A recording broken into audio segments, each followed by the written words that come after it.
Assalamualaikum warahmatullahi ta'ala wabarakatuh.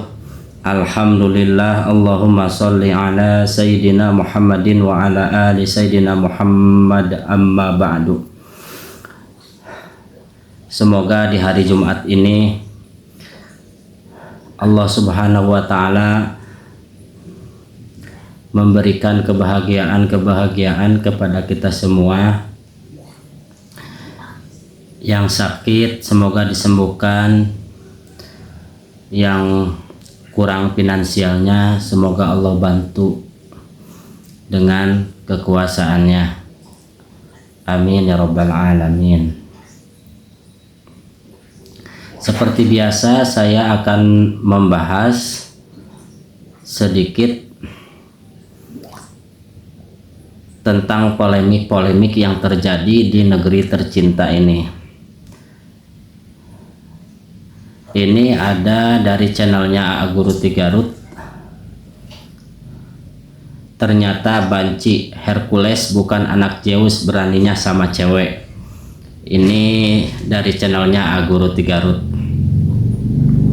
Kita baca ringkasan videonya seperti apa.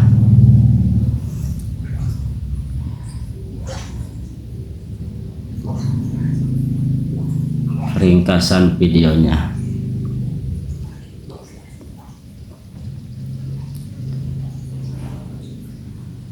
Ini kejadiannya kalau nggak salah hari apa, Rabu apa Kamis. Jadi ada apa,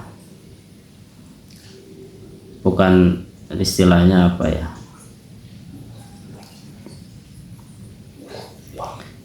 mari kita ringkas videonya saja.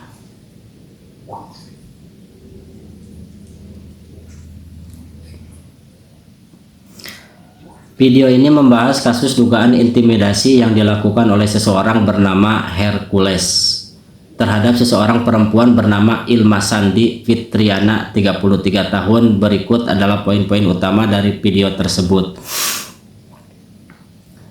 Ada perempuan bernama Ilma Sandi Fitriana. Kasus dugaan intimidasi ya. Kronologi kejadian: Ilma diintimidasi di markas Grip Jaya pada hari Minggu malam karena dituduh mengirim pesan ancaman melalui WhatsApp kepada Hercules dan istrinya. Ilma telah menjelaskan bahwa akunnya telah diretas, namun penjelasannya tidak diterima oleh pihak Hercules. Nah, di situ perlunya demokrasi. Jadi kita itu harus punya pemimpin yang mau berdemokrasi supaya tidak terjadi kekeliruan yang tidak diinginkan atau yang dapat mencelakakan orang lain dan sebagainya. Makanya diperlukan pemimpin yang bisa berdemokrasi, itu seperti itu. Tindakan intimidasi: Salma interogasi Hercules diduga melakukan tindakan kekerasan verbal, memaksa Ilma melepas jilbabnya serta mengeluarkan dan menembakkan pistol untuk menakut-nakuti korban. Naudzubillahi min dzalik. Alhamdulillah ya, dari LBH Muhammadiyah, saya warga NU. Terima kasih banyak kepada LBH Muhammadiyah telah melakukan pendampingan hukum kepada saudari Ilma. Terus poin selanjutnya, pendampingan hukum Aliansi Ormas Islam yang terdiri dari LBH Muhammadiyah, Persis Hidayatullah, Matul Anwar, dan Syarikat Islam memberikan pendampingan hukum dan telah melaporkan kasus ini ke Komnas Perempuan serta Komnas HAM untuk menuntut keadilan. Saya melihat kemarin itu dari channel-channel yang lain, Ilmanya itu menangisnya itu karena beliau mengatakan bahwa saya tidak diperlakukan secara di mana keadilan untuk saya, seperti itu dia bertanya. Makanya dia mengadukan ke Komnas HAM. Ya, mudah-mudahan ini segera diatasi dengan baik.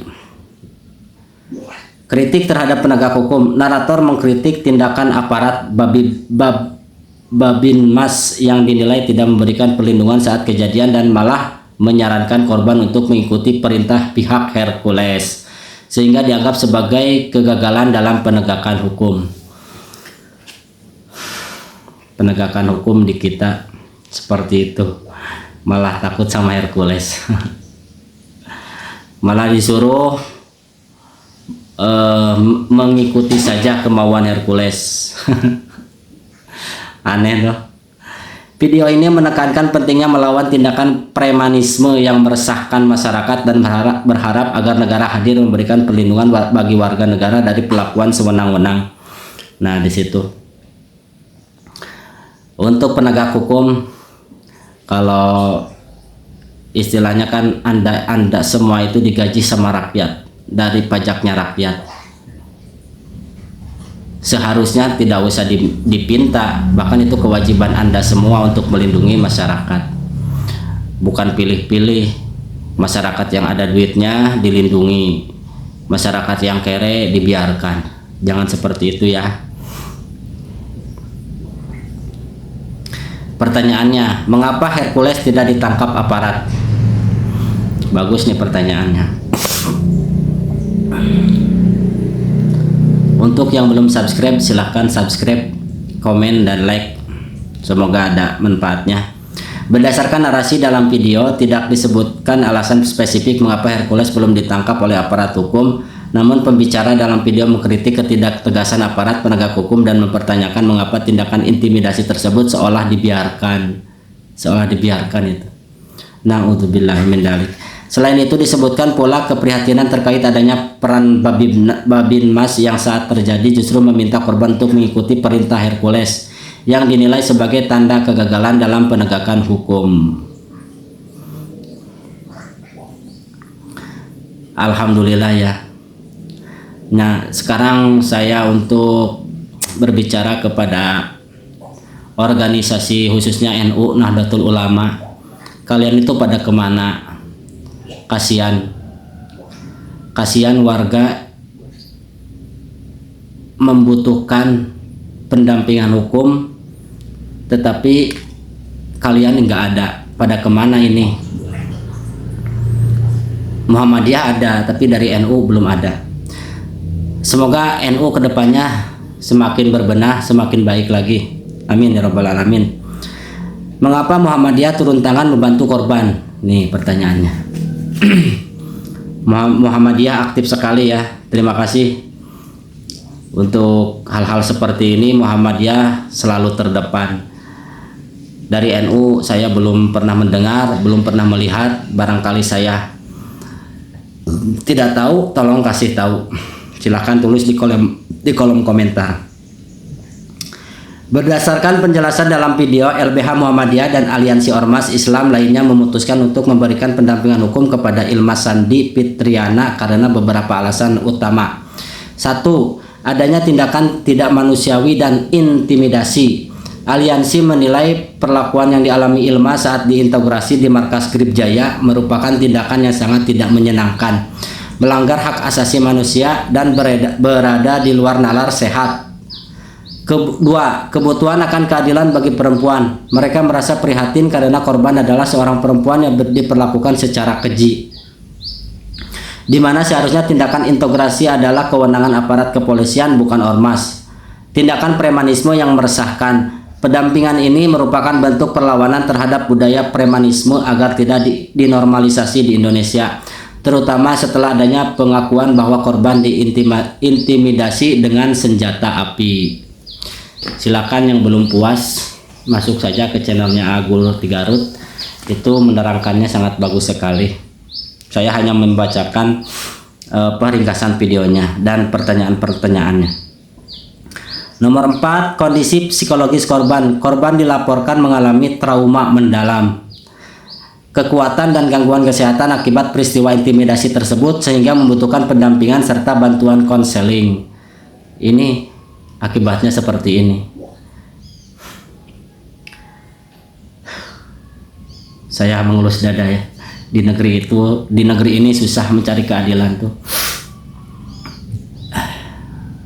Untuk itu masyarakat kecil mari melek pengetahuan, melek politik, supaya kita tidak jadi korban selanjutnya. Kalau kita bersama, mereka pun takut. Makanya ayo kita bersama-sama belajar ilmu pengetahuan tentang politik, tentang hukum, tentang aturan-aturan demokrasi dan lain sebagainya. Ini kasihan sambil nangis juga ini Mbak Ilmanya menerangkan bahwa dia merasakan ketidakadilan di negeri tercinta ini. Bukan hanya Ilma, bahkan banyak warga yang banyak mengeluhkan susah mencari keadilan di negeri ini. Kita bacakan satu lagi, mengapa korban dipaksa ke kantor GRIB? Ini pemaksaan kan?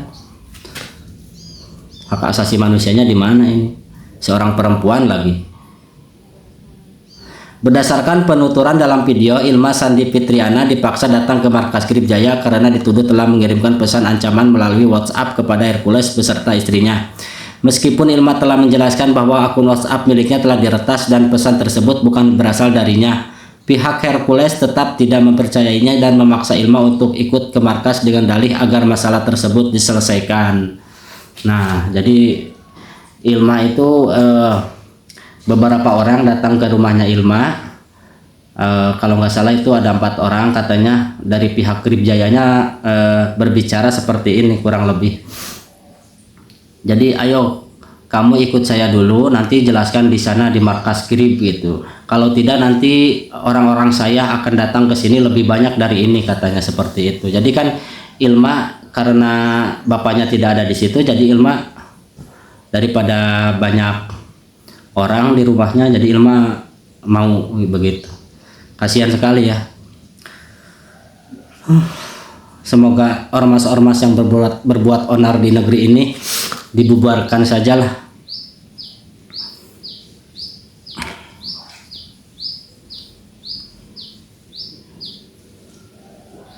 Heran saya.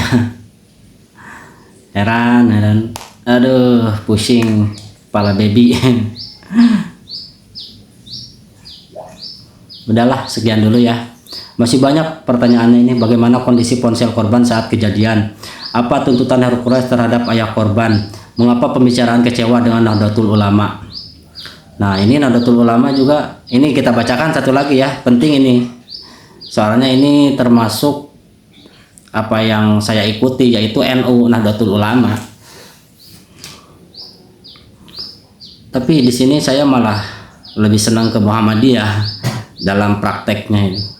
Pembicaraan dalam video menyatakan kekecewaan terhadap Nahdlatul Ulama NU karena menganggap organisasi tersebut tidak hadir atau bersikap abai dalam merespon kasus intimidasi yang menipu Ilma Sandi Fitriana. Pembicara membandingkan peran NU dengan Muhammadiyah serta organisasi Islam lainnya seperti Persis dan Al-Irsyad yang secara aktif memberikan pendampingan hukum kepada korban, sehingga ia merasa bahwa NU seolah kehilangan tempat atau kepedulian di tengah masyarakat dalam mengawal permasalahan bangsa yang mendesak. Nah, itu. Ayo, semoga video ini sampai kepada ketua NU, ketua umumnya ya. Siapa sekarang ketua umumnya saya nggak tahu. Padahal saya NU dari kecil. Tapi ya pernah belajar di Muhammadiyah, pernah belajar di Persis, MTA. Jadi tahu tetap kalau karakter NU-nya saya tidak bisa dihilangkan. Dan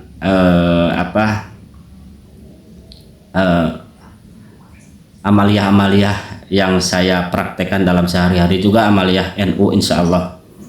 Kita doakan semoga NU kedepannya semakin baik, semakin bisa berbenah, semakin ada di hati masyarakat. Bukan hanya organisasinya yang besar, tapi kepeduliannya kecil.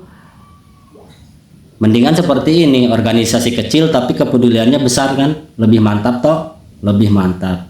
Terima kasih. Assalamualaikum warahmatullahi taala wabarakatuh.